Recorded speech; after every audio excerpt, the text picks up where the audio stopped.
Nurse Green pulled the curtain back and fastened it to the wall. Detectives, security will watch him until he can be stitched up.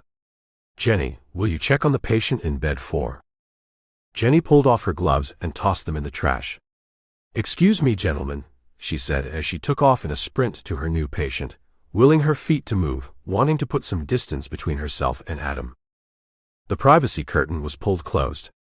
She slipped around it and reached for the chart. But it wasn't tucked in the bin at the end of the bed. The bedsheets and blanket weren't rumpled. The chart was missing, and so was the patient. I must have misheard. Seeing Adam is really messing with me.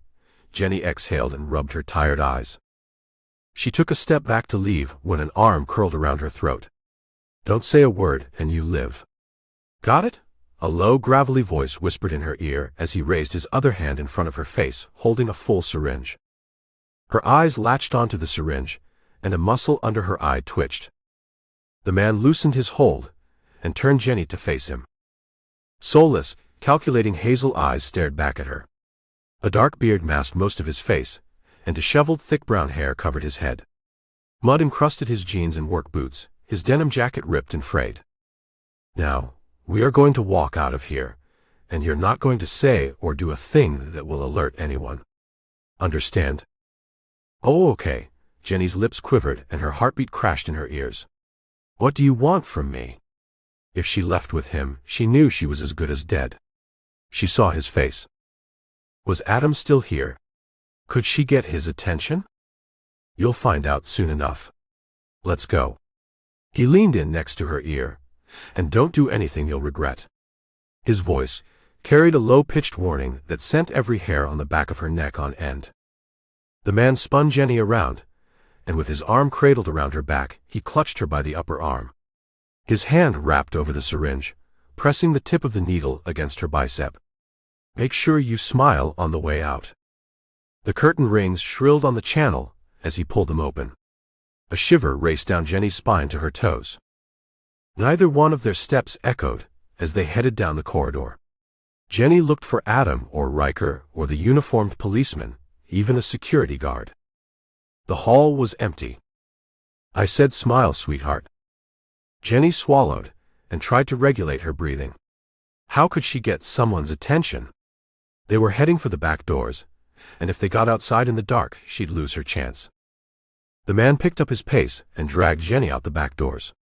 Cold air pricked her skin through her thin scrubs, and the breeze stole any remaining warmth that her uniform offered.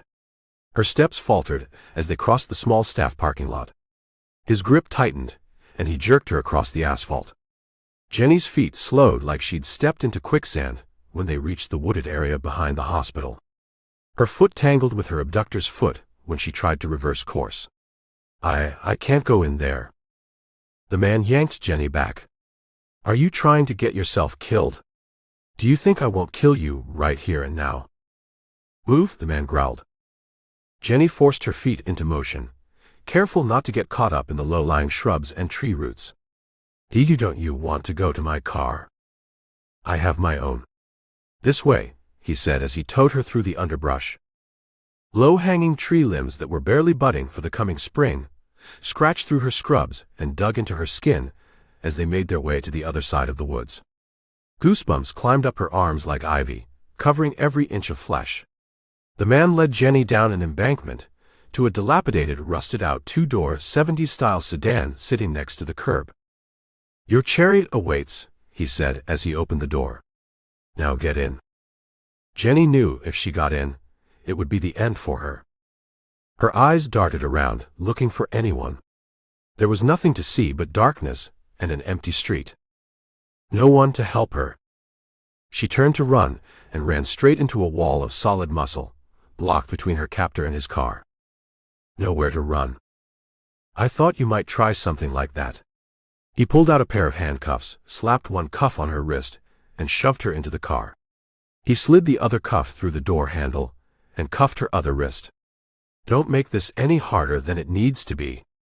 His words crawled over her before he leaned back out of the car and slammed the door shut. Jenny reached for the door latch lever and met air.